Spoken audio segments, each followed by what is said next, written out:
But there's a number of questions that are along the lines of, where have you been when Hamas shoots rockets on Israeli civilians? Okay, could you please speak to this is for Peter Weiss, could you please speak to the transgression of international law perpetrated by Hamas in basing military activity in schools or hospitals? Or has Hamas not done that?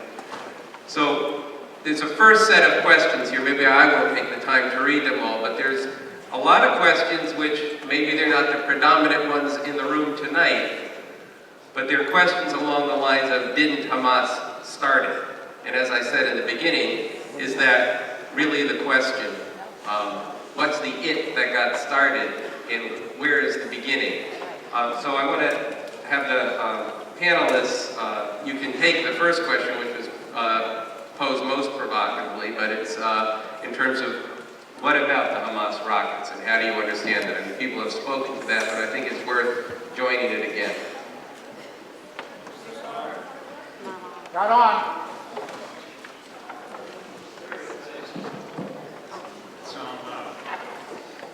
I thought I made it clear, and I know this is a standard question that comes up all the time. Louder.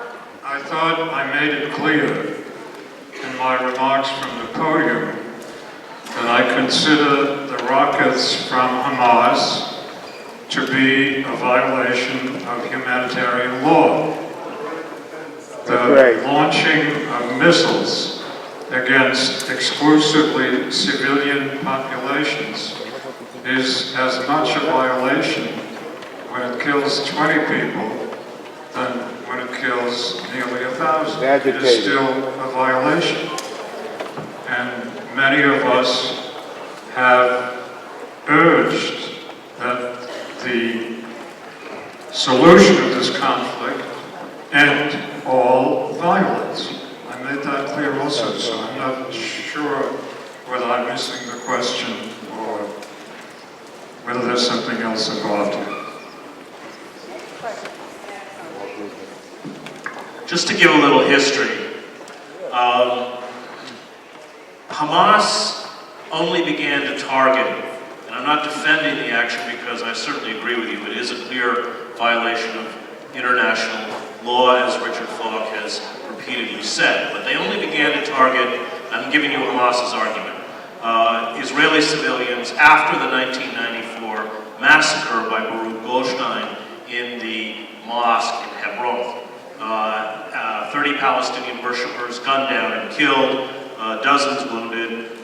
Goldstein, who was a Jewish settler from Kiryat Arba, was rushed, overpowered, and killed.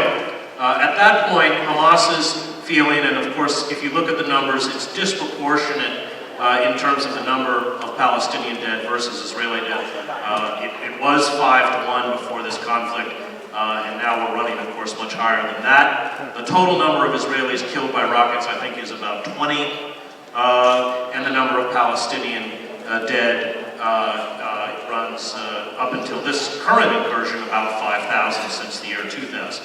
And so that was Hamas's raison d'etre for lashing out at Israeli civilians. I think it was a misguided one. I think it was wrong. I spent a lot of time with Hamas leadership, Rantisi, Nizar Rayan, who was just died in a targeted assassination with his 4 wives and 11 children. I knew very well, but I'm giving you that argument.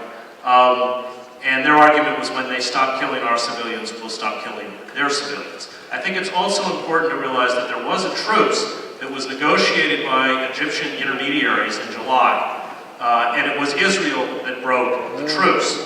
Right.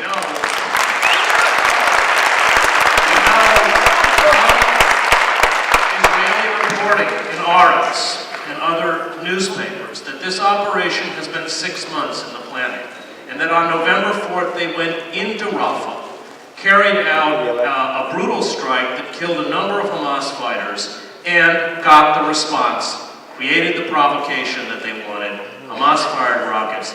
This gave them the excuse and virtually shut down Gaza, begin a naval and air bombardment, and carry out an incursion. That's the history. That is the reason Hamas gives for carrying it out, and that's the background that leads to it.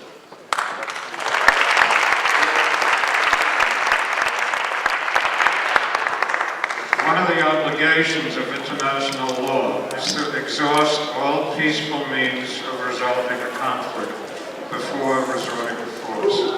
And I think it's absolutely clear that Israel did not do that. And that could have prevented the launching of rockets.